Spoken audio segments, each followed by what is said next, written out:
Happy Sunday, everybody. Welcome to the Paladins Masters Qualifiers. It's week 2, and we're ready for some North American action today. Hope you are watching at home or wherever you are. My name is Rene. This is Hi-Rez Pretty Hair, ready to get you going with some great things today. And Nick, you know, we started out yesterday with Europe. Things were feisty. Things were fun. They were exciting. We saw a lot of great plays, a lot of great ultimates from some of our favorite players.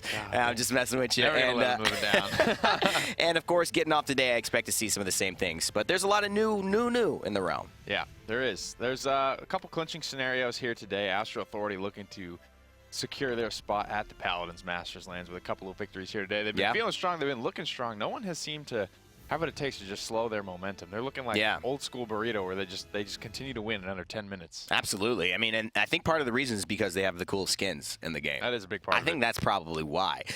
Pay to skin, guys. That's what you want here. The Colossal Chest, it's 33% off. So if you want some more ranked wins, some competitive wins, even some casual wins, you pick up this Colossal Chest and you're going to play better. I kind of guarantee it. I guarantee it. I guarantee it. I guarantee it. It sounds like a Men's Warehouse. You're going to like the way you look. I guarantee it. It's like yeah, exactly. You get a little southern hat tip there. And then, of course, if you want to keep playing and, you know, show off the items that you've got, you're going to get earning more bonuses for that as well with the double XP going on this weekend. That means 2 times the XP you'd normally earn will be earned this weekend for every game that you play. And that can mean more mastery chests, a lot of good things. Yeah, radiant chests as well. Keep the essence flowing. Guys, we got a nice new competition coming up. You guys think you have what it takes to get up here and do what we do? Sign up for the caster. It's not easy. If you look under the aster of cast, you'll see my booty down there. And we will obviously be showcasing some amateur talent trying to come into the competitive casting scene for Hi-Rez Studios. There's a $10,000 prize pool. Applicants are being searched for and accepted widely now at the caster.tv, I believe. And so you will be able to sign up and be a part of this. I mentioned to Nick as well, this is kind of seeing the So You Think You Can Cast iteration of this earlier on in Hi-Rez's history was one of the things that made me think, hey, maybe I could cast. There's a lot of people out there, great voices, a lot of great things to say. You might find yourself up here in a year or two a little bit faster than you thought. So check that out as well. And another thing, a lot of people hoping to be checked out today. Not sure if it will happen, but the new champion Inara is available here as of LB45. Yeah, it's the new tank, the new frontliner. She brings the unique role of non-shielding coming into the realm. So she's a deployable tank, so she deploys walls, she deploys a little thumper turret as well, and just uses natural damage reduction. She's made of stone, so she doesn't need a shield. Yeah, why would you need a shield if you are made of solid rock? Yeah. And she's just coming in strong, saying everyone's not welcome here. So, I mean, you know, arriving late and then trying to disrupt the party, it's like very rude of her. But we'll see if she actually gets played today. We have the schedule coming up for you right now on your screen, so you can look at what the matches are that we've got lined up and ready to cast and view for your entertainment. Astral Authority versus AGG. Big battle there. Those two teams really trying to go at it. AGG wants to get up to that second spot if possible, but Eager is definitely trying to hold on to that. They're going to be facing off against Panda Global, who was admittedly not played, kind of more in the interlopers kind of scenario where they've had great moments to get here, but haven't really shown up as strong as I think a lot of people were hoping they would. Followed by Astral Authority versus Panda one more time, and then Eager versus AGG to finish, which that will be a very important game. Absolutely. All of these are going to be I'm really excited to watch AGG today because they've just kind of been just tough, right? Yeah. You know, they've always been around, but now they're really starting to kind of make a name for themselves. Wow. Even against the top 2 teams there, Eager and Astral Authority, they're starting to put up better and better fights every time they play. So the same kind of standings that we saw in Europe, for the same clinching scenarios going into today. Except that AGG really has to face off against the 2 top teams, or Panda having to do the same thing. It's going to be very interesting to see who can sneak a win, who can't, if anything drops, or if we just see Eager and Astral Authority rise even higher, like we saw D69 and Burrito rise yesterday. First game, Ice Mines and Frog Isle will be banned. Serpent Beach is the map they'll be playing on. Astral Authority for the Ice Mines ban. So the favorite here, they typically ban those Ice Mines away because it forces that 3-3 scenario. The opposite, though, we saw yesterday. I guess D69 is just weak on that map. Yeah, I mean, D69 just not clearly having, you know, the awareness of what they need to do in terms of what their team, their counterparts are really going for. And it's not that those games weren't close, it's just we saw them fall twice, so have to go back to the drawing board and figure out something that's clear-cut, that works. Get it to where Burrito has their Frog Isle win. They almost know they're going to win that map every time they step on it. So Torvald first picked here for AGG, and the response is Makoach Rogos. Very different kind of draft style here in North America, and even still with Astral Authority, they kind of will branch out to the Pips, to the Tyras. Sure. They're not really afraid to stretch the limits. Eager, kind of a little bit, as is the case there. Yeah. They lean on the Victor, where it's more kind of, we don't see a whole lot of Victor picked up, but this is just, I feel like it's different every week when we come back to NA. It really is. I get in my routine. I get what I'm used to seeing at and then Europe. Throws you out. Just tosses you off the ship, you know, AGG second pick Ruckus. And I do like this, too. Particularly the Androxus pick stands out for me. Prince Danny gets a very good, I think, champion on this map, but he also gets a very good champion for him personally to go forward and really carry this team. We talked about putting the Stolzes and the Dannys on your teams, on barracks and stuff like that, just because they fit the meta. And I think you're misusing an asset that you have. So I like that they pick up Androxus here. Barrack and Maldamba, though, kind of pretty similar to what we would expect from Astral. Grover picked up as well, just to prevent the lockdown coming out. Astral Authority do tend to run that. They will not shy away from picking up the double supports. Yeah, if it I like means that. More CC, especially with Mako on their team. They'll dredge anchor you into a deep roots crippling throw and just steamroll you from there. And, you know, there's a lot of great synergy as they do get the Buck, which is fantastic on Serpent Beach nonetheless. But there's a lot of great synergy with Ruckus, with the Silence from Grover, with the no mobility, with the Root from Grover with no mobility, with the Ruckus just fast-firing DPS, the Prince Danny running in, Sha Lin as well, all take advantage of really just stationary targets almost better than anybody, because they hurt. Going into game number 1 here, AGG versus Astral Authority. Bubble Boy looking to pick up Deep Roots Grover. We'll see if he stays with that. He's the only healer, so he's still got to keep the sustain for the team. Dark Stalker for Prince Danny. Extra another steps on a charge there. Recurve for Sha Lin. Aerial Assault for Ruckus on Rovaniik. I like the mobility and field study. Pretty standard for Torvald on ElZulu. Kusqt picking up Ripened Gourd for that control on Maldamba. Half shell for WarDoom's Makoa so he can continue to be aggressive while being defensive. I like it. The classic WarDoom. Evulli picking up Fusillade for Drogoz, hit a little bit harder with the direct impacts. Bounce House for doesupz Buck. Finally, iDropBodies running Fortify on his Barrack. It's going to be a tanky lineup for both of them, Nick. Items come out, a little bit cauterized. Chronos is prioritized, too. Yep, so Kusqt and Bodies picking up those Chronos. And I suspect we see the solo Grover come out just to try and root somebody into a field-studied Ruckus, basically, for that damage amp. Just being super tanky. You see both the tanks starting to clash, trying to get into it here. Prince Danny is going to be the first recipient of the bubble. Bubble Boy, though, takes first blood on the doesupz. This is AGG all the way. I think they win this team fight handedly here. No one's had an eye on Danny at all. He hasn't taken any damage. He's been the aggressor. Finally, things happen. Great play by Bubble Boy to take down WarDoom. Danny goes down, but look at all of the aggression that he's caused. And the fact that they've had to drop back this far, iDropBodies on Barrack is just not where he wants to be. Away from the point, 60% now for AGG.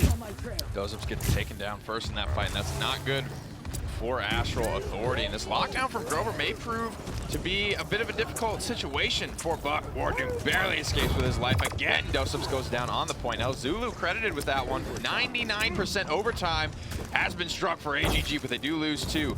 Astral Authority have lost 2 as well, but are in control of the point. And that's okay. You just poke here. Danny, stay alive. You just poke. You're going to win this eventual battle. You're 99%. Astral Authority has to get onto that point. You don't need to be too aggressive here, especially with ultimates not on the table yet for most of the members of both these teams. Danny just in a little bit of a hard spot, but finds a little damage with the headshot and helps to make Barrack's life go down that much faster. The accursed arm finally popped for him. He gets another kill. That's 3 in the round, and AGG take the lead over Astral Authority to start.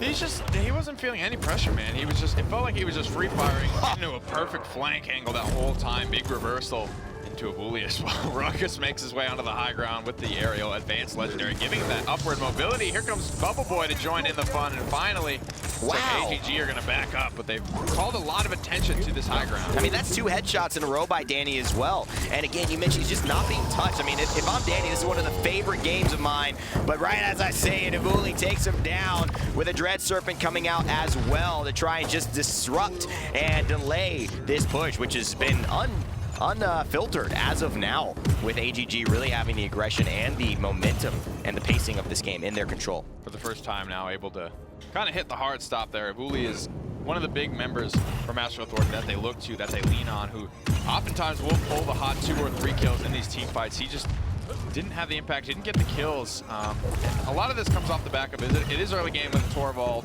with the Ruckus, so the shields and the healing from the Grover are going to be less and less of an impact as the game goes on, and Astral Authority might look to make their advance then. Kusqt, great pressure onto the Torvald. We'll find ElZulu in the process. Min experience to heal up the barrack, throw the gourd down, slow, create an area people don't want to mess with. Tries to get the stun. He will not find it, but he will keep his teammates alive, and as a support, that's all you can ask for. The Gore doing a great job here, too. Just ripen Gore, picking that legendary. I mean, it's so hard to get out, especially for the lack of mobility that Torvald has. Rovaniik doesn't have that problem, though. With aerial assault Ruckus, he can get up high, he can get out of these gourds very easily, and Evulli, again, finds another kill with a great, just kind of positional hold here by Astral Authority. Double kill, looking for the triple, and he gets it. That's the Evulli that we know. That's the Evulli that we love. Looking to make it a 4-kill, maybe? Body's going to get a hold of that one, though. But another item that could come online here for Astral Authority is Resilience. To counter a lot of this lockdown, you've got the Silence from Torvald, you got the Impaler Arrow from Shaolin, you got the Deep Roots Root from Grover, as well as Hyper Beam's going to be negated. That could be a good item here for the front line of Astral Authority to try and pick up. And maybe even doesupz, because if he gets locked down in the back line, Buck, if he stops moving, he's a very easy target, and that 3,000 health goes pretty quick. And that's why those first 300 credits going to AGG means a lot. They've got money to spend, whereas Astral Authority now just trying to keep up, maybe going to use those credits for more essential items they feel to delay some of the pressure that they've got, whether it's Record, whether it's even Cauterize coming out from the little healing that Grover is doing right now.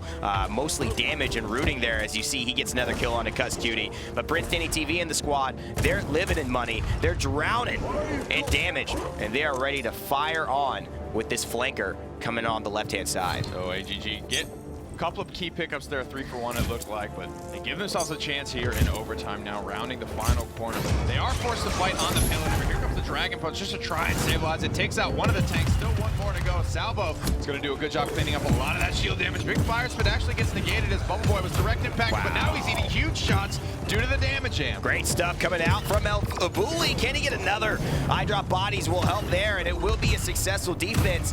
And this is very good for Astral Authority. There's a lot of confidence that comes from defending and saying, okay, we could do this again. Yeah, we lost some credits, but we're even now. And there's also maybe a bit of a frustration coming from AGG saying we're so close, and what have we got to show for it? We're still tied after round 1. Not a bunch of huge ultimate committals, though. The Evulli, that Dragon Punch was very high value because after the fact, he got a couple of kills, a couple of shutdowns, already back to 46% on his ultimate. If you know anything about JAKEB, is that he can get his ultimate charged up very quickly if he's landing damage. And when Evulli's piloting it, I expect that Dragon to be on very quickly. Let's see if we can take a look at the damage numbers here as well as we head into the round. Evulli leading the damage charge. PrinceDanny not far behind, though, which says a lot with Androxus. You know, not necessarily the damage leader. Does well for himself, but contending so well. Definitely a strong point as well. JAKEB in the back line, haven't mentioned him very much. But he's been hitting those shots with Shaolin. There's a Dread Serpent. They're trying to disrupt. Kusqt throws it out, and there's a Hyper Beam as well. 2 ultimates in tandem, but a great Dome Shield from iDropBodies will negate the Fire Spit, will negate the Salvo, and it will make sure Evulli falls. An ultimate by WarDoom means he'll get a 3 spree for his troubles, and he'll get a hook as well on top of that. The cherry and the icing means that he might get this kill onto ElZulu and give Astral Authority even more of a lead. Stagger AGG that much more. Don't want to overextend, though. It's got to be careful when you're heading out. Half Shell has been deployed, 66%. PrinceDanny is all alone right now. He's separated from his team. I'd love to see the collapse come out from Astral Authority. They are at 87%, and it looks like AGG just want to give this one up. Yeah, that's the thing as well. Going into winning the first round and being so successful, kind of dominating exactly what Kusqt and Astral Authority wanted to make happen, and then losing, not getting that defense really. It's a morale thing. You actually feel like almost you're slighted and that things didn't go well, whereas Astral Authority are like, fine, we get another chance to do this, and they take full advantage of it here. Now seeming to find the rhythm. doesupz, another name who we typically are talking a lot about, hasn't found much damage in this game, but slowly on a 5-6 streak moving forward. A nice adjustment, I think, from AGG to pick up the extra lockdown and make it more difficult for this Buck. That's really why he's being picked up.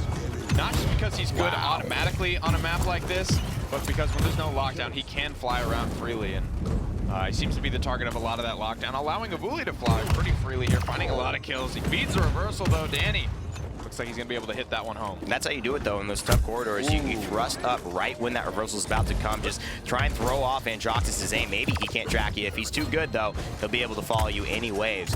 But a lot of kills from Evulli there. He's been a big kind of talking point. We used to notably talk about his Bomb King play, and he switched over to Drogoz very consistently in this meta, and he's done extremely well for himself and for Astral Authority. I think that's something that AGG have to pay attention to. That's going to be Danny's main job here, actually, to finish him off.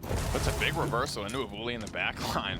1,600 damage is going to force him out for some time. JAKEB doing a good job holding down the front line as well, hitting nice impales onto the tank. WarDoom in particular has been getting stunned out quite a bit, has yet to pick up the resilience. doesupz was the only one that went into that, trying to negate out some of this crowd control from this Grover. There's a nice ripen forward. Here comes the Dragon Punch, looking for a tank. Tries to find one in the air, and he finds the Desert Wind, so he will take down Shaolin, but fall in the process as well. 1 for 1 there, and Evulli, no Dragon, will mean that it's all up to the Snake to get the damage, but Kusqt takes the task on his back, starts carrying the team here, and wants to look for the stuns and the zone. This could be a push here, 5% more, and they've just locked them down. There's a member of AGG trying to contest, trying to get in there. Bubble Boy's around the back, Torvald going down. Bubble Boy's here, but so is Ruckus trying to hold it down. AGG can't seem to find the stabilize. They're gonna get converted on, and Astral Authority don't even have to commit ultimates for it.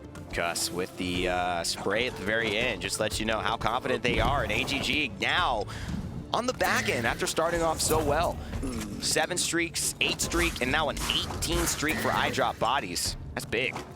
Absolutely is. Been unkillable on this bear. Playing so well around the cooldowns, getting the Chronos is going to help him be that much more tanky. The record pressure is starting to stack up, so the barricade's not going to last as long as it has been. JAKEB on the record 2 mark, Rovaniik as well, but more of the late game luxury items starting to come through, looking at the rejuvenates, the light ribs, the nimbles, the stuff that's going to give you just that little bit of an edge, because we all know every shot counts at Paladins. And you know what's most interesting is you see more resiliences on the side of AGG than on the side of Astral Authority to deal with, really, most importantly, Dread Serpent coming out from Moldamba. So that's just a lot of respect they're giving Kusqt and that ultimate in general. And there is the Dread Serpent here. Will it get a kill? PrinceDanny's going to pop out.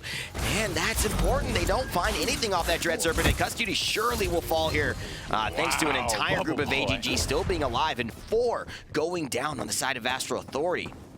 Crazy, crazy stuff. A lot of last hits coming through for Bubble Boy there. 54% already. PrinceDanny with a nice flank here, holding a good angle.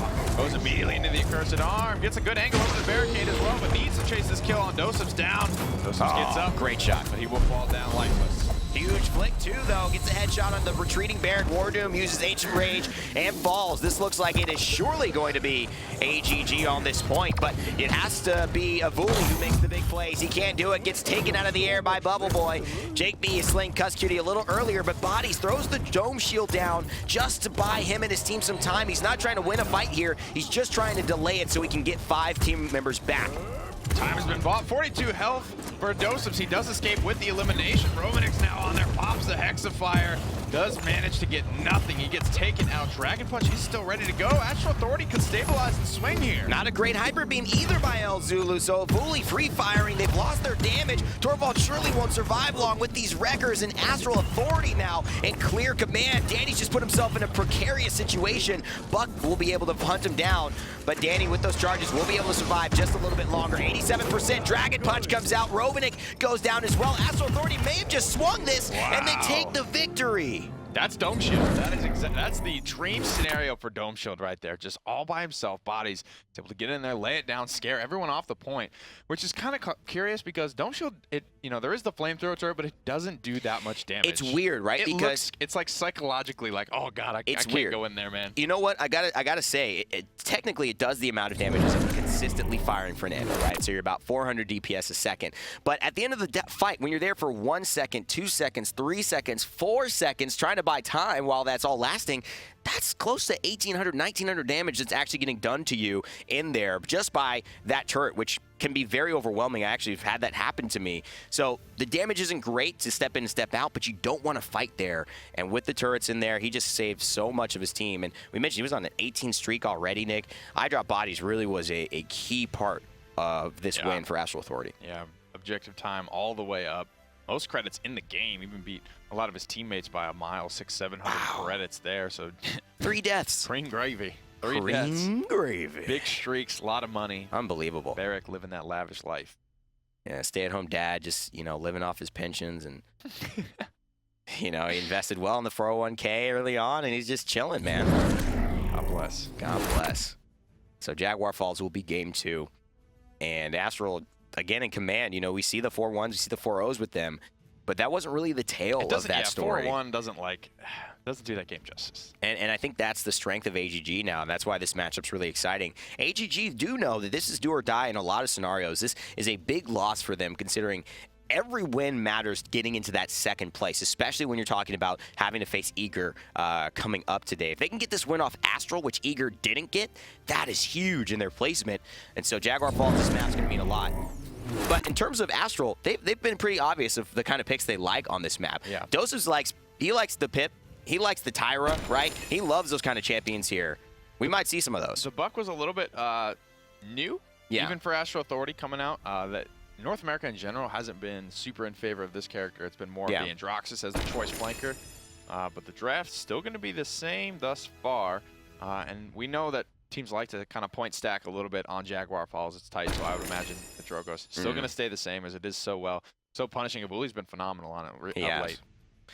He has. And so if you're AGG and you know what Astral Authority maybe are looking for, you're a little hesitant at a great pit player here, because if you go into the Ruckus, you start going into maybe even the Barrack here, right? And maybe the Ying to start out, you have a very, very susceptible team that can just get punished with that. So they take the Androxus to ward off any funny business and make sure they have that flank pressure, which I'm okay with. You secure your front line, and now you're looking for your healer, and you're looking for maybe another damage flex. Yep.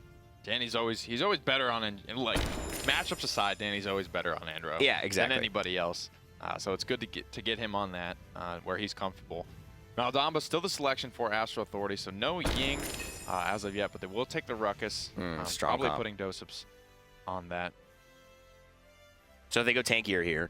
So they will take the Pip. So they will take the Pip away. Do they take the Ying still, though? Which I do agree with, and I think you have to take Ying here. You could go Grok. You could go Pip Grok, but instead they go Bomb King. So I don't think he's going to be running Mega Potion. I think what they're going to try to do here is just say, we have so much point presence with the Barrack, with the Torvald, that you're going to have to fight us there. But look at this. The Tyra could, with the Molotov, make a big impact here, and it is. We call it the Pip the Tyra coming out on Jaguar Falls. We know these teams like it. I would be wary of this now. So it's doesupz probably on the Tyra, and then Body's on... I think he's on the Ruckus, yeah. Yeah, Body's probably on Ruckus there. But Team AGG, they go another solo, kind of off-meta support pick here in the Pip. He's going to have to shoulder a lot of this sustain for this team. PrinceDanny going with Nether Darkstalker for those Nether Step charges. Accelerant for Rovaniik's Bomb King. Bubble Boy has yet to select a legendary field study, of course, for ElZulu. JAKEB has gone for Fortify. He might wait. His Barrack. Looks like he is locking Catalyst. So just more damage. All right, and with Evulli, it's Fusillade, direct damage again. Half shell for WarDoom, likes that one. Ripen Gourd for Kusqt. Mercy kill for doesupz. We love that grenade killing machine there. That is Tyra right now. And then iDropBodies will be using aerial assault again for some additional movement around the points. Bubble Boy going to stay with that. Catalyst is the deal. So they really are just saying, Pip, you're in charge of healing our whole team. We just want the control you provide. We want your ultimate. And look at this Baroness Tyra skin. That's what you get out of the Colossal chest, my friends. So make sure to grab some of those 33% off now. But the Molotov hurts her a little bit, but he's just running that Mercy kill. Gets a lot of damage on the ElZulu. Shield's already down. That's going to be a wipe for 2. doesupz guides 2 in the corner on Jaguar Falls. Doesn't have to worry about much here. The Martin goes onto the Barrack. Mercy kill to the backside. Now, this is just going to be a very, very big wipe for AGG. Zoned out by the Flames as well. And Tyra, pretty tanky, 2,600 HP. doesupz. Can we see the loadout, by the way? Tends to run, the 200 HP card. Maxing that out. So he's gone for a little bit of ammo count, fully on the HP. Cooldown on Firebomb, completely maxed out as well. So Jaguar Falls is going to be very important for that cooldown. To zone out members on the point, does percentage-based damage, so very effective against those tanks. So just wants that Firebomb out, and about, and they actually jump off. ElZulu just says, we're going to go and make sure we don't try to stagger ourselves as much. I know I'm going to die. Might as well just leave the fight early. Wow. Double kill for doesupz yet again, and the Molotov is out. Triple kill for doesupz. Can he make it a quadra? Mercy kill in 3, 2. No, he doesn't need it. Quadra for doesupz. He's firing, trying to find the 5th, but he's already got himself win with a point capture here, and Astral Authority take the lead in this game. Look at him. He is way out in front of everybody in terms of ultimate charge. He's about to get his. He's 30% ahead of Drogoz against a double tank composition here. Oh. He could go crossfire. He could whip it out. Doesn't need it just yet. Here comes the Grumpy Bomb, and he's going to put the pedal to the metal. doesupz surges forward and gets stunned out by the Grumpy Bomb. Great awareness, though. I mean, just to be able to let people know he is not immune to stuns. That is a CC. That is not a CC immune ultimate, but he is going to light a fire. Feeling it under their ass. Oh my God! And he is just if he's cooking with gas, man, he is definitely showing what Tyra can do on this map specifically. Map picks very important to understand the competitive scene of Paladins, and he's just definitely taking advantage of pick an item. Her mastery here. He doesn't need one, Nick, but I think also he might have just trying to be. He does that. He'll wait and see. He'll play around without one. Just kind of feel out what he needs the most. Molotov again. 33% on the ultimate for doesupz. Wow. Triple for the Hexafire for bodies all by himself. Evulli's just now here, is able to clean it up. It looked like Astral Authority had given up, but then freaking just comes out of nowhere with the Hexafire of time. And this is a salvo of time as well. 9 streak for Evulli. What else could go right? This is nuts. There's no need really. I think with the hook you saved everything there. You could have said, let me get this barrack down. But even if you win the Dragon Punch, I think they have enough time to react to you. You had to rely on the hook. The Molotov here is going to do a lot, but this is a precarious situation because if Ruckus goes down here, which he just did, they may not have enough to push this in. Yeah, 16 streak for doesupz. Doesn't want to give that up just yet, but still 50 seconds remain on the push. So Astral Authority have the time to back up and regroup. AGG will do the same. You can see that Molotov cascading effect is going to come out of the window and down the stairs a little bit. Kind of the only ability that has that cascade effect of Paladins. Oh, misses the Mercy kill, which means there's a lot of damage not happening. They do decide to go for the ultimates here. Actually, the Molotov will do a lot of work. Evulli will fall to PrinceDanny, but here's a crossfire. But there's a dome shield, so he's got to go in. But look, the flamethrower doing damage, and that's Savage over there. He loses, and he gives a lot of ultimate there, actually, to JAKEB, who just used the dome shield. The push was successful, though, so Astral Authority sacrifice it all, risk it all, and they come away with the biscuit. But JAKEB, after just using his ult, gets 50% of it back after killing doesupz. doesupz maybe is going to buy some items here. He has 1,800 credits. Whole game, no items. Dare me. Forehead? I mean, he does, like, he just actually, I watch his stream a good bit, and he'll just literally space out sometimes and not buy items. So there it is. The Resilience 2 and the Record 2. Focused up, doesupz ready to go. Like you mentioned, 50% on the dome shield, but that's about it for AGG. They've got the King Bomb and nearly there on the Evil Mojo. Astral Authority sitting pretty low on the tank as well. Just have the Dread Serpent. ElZulu's picked up the Resilience to counter that out, however. That's all they really have to look forward to after that push. I mean, they did a lot, but hey, we got 50% back on our dome shield. This is probably not what AGG want to be saying here at the end of Jaguar Falls. They got to have a different strategy here. ElZulu on the point, just so exposed. The Wreckers just making Torvald much and much weaker in the late game. They're counting a lot on this Evil Mojo, but they cannot finish him. And now doesupz is there. The mid-air grenade, no, triple kill for him. Same old story. And a new skin. doesupz just showing off Tyra Jaguar Falls. We tried to tell you how important the Colossal Chest was to success. I'm telling you. This is the newest skin in the Colossal Chest. And it's the best performance we've seen on Tyra. Coincidence? I think not, my friend. Mercy kill with the Makoa. Great setup there. Molotov as well for Torvald. He's going to walk in, take the damage. The shield's almost gone already. Grumpy Bomb, the only thing that's delayed the inevitable, which is his death. He's just bullied in a corner right there. Double kill. Oh, not even a triple there for doesupz. He doesn't need it. 3-0 will go the score for Astral Authority. Objective captured. And there's nothing that AGG have done to, I think, kind of change the rhythm of this game. And that's why you say, are you frazzled or are you just being outplayed? Well, it's Tyra brings a different element. She's definitely shouldering a majority, you know, of this damage of these kills. I'd actually be curious to see the damage chart right now and see where the Tyra stands on that. Leading it by almost 10,000 above the Drogoz on a game of Jaguar Falls. That's in 6 minutes. Yeah. On a point stacking comp with 2 tanks, I mean, it's really starting to come out how good this character is against tanks. Another triple kill for doesupz. Another quadra? In the air! Mercy kill! Lights another flame and says, boy, you feeling the heat? Because I sure am. The Molotov ready again. The firebomb cooldown. Making sure that Mercy Kill does the duty. He's working his ability power Tyra here, and it is working as best as he could imagine. A double kill for Evulli. It's like, oh, and you want to worry about Evulli's Drogos as well? You want to worry about WarDoom's Makoa? Oh my God. Not even talking about the Dread Serpents from Kusqt's Maldamba. There's just too much action happening for Astral Authority. That was hot. Hot fire, baby. Firebomb. Hot fire. Ooh. Hey, in chat. Can we get in production? Something Please. in chat? Yeah, thank a you. lighter? Thank you. There is a fire emote, right? There's a global fire emote. I think there is, because that was fire, man. The midair quadruple was hot. I like that one. The Mercy Kill. Like the Dredge Anchor before it pulled him in as well. It's just like keep him there. Hits the spotlight on him. La la la la la. And you can see it's reflected in the damage numbers as well. 49,000, almost hit 50K in under 10 minutes. God. Second highest was about 42,000 on Evulli, which is really impressive as well. And you could just see how damaging it was to have two really just dangerous damage dealers on the side of Astral Authority that were largely unmitigated. Yeah, and you know, like we said, Tyra's like tanky Victor up on the front line almost. You saw doesupz was obviously leaning the charge sometimes when he popped his crossfire. Not afraid to go in there, not scared at all. 2,600 HP, early rounds as well, so Cauterize isn't a huge issue for him. Kusqt, obviously he's got his back, 66K healing.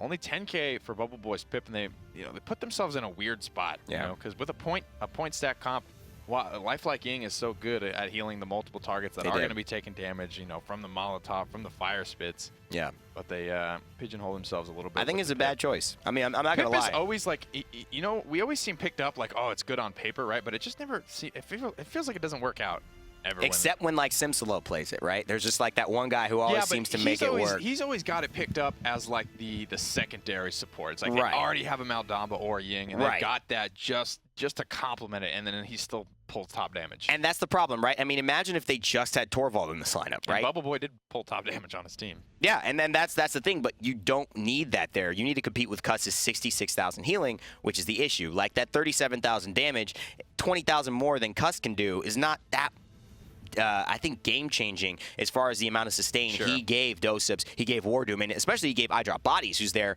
doing 36,000 damage of his own as a tank. So let's head to the schedule and see where the next set will take us here. We've got Panda Global coming up now. They're going to have their chance against one of the top teams in this Masters qualifiers, and this means a lot to them as well. Both AGG and Panda will face off against Eager, and these are the matchups that I think are going to determine going into week 3 who's most likely to succeed, and maybe I think who's almost guaranteed to win.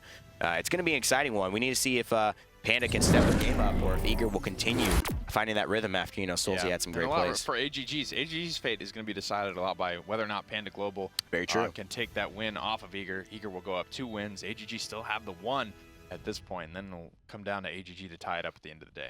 Either way, you're going to see some exciting Paladins action coming up right after this break. My name's been Rain Day. That's Hi-Rez Pretty Hair, and we'll see you in just a sec.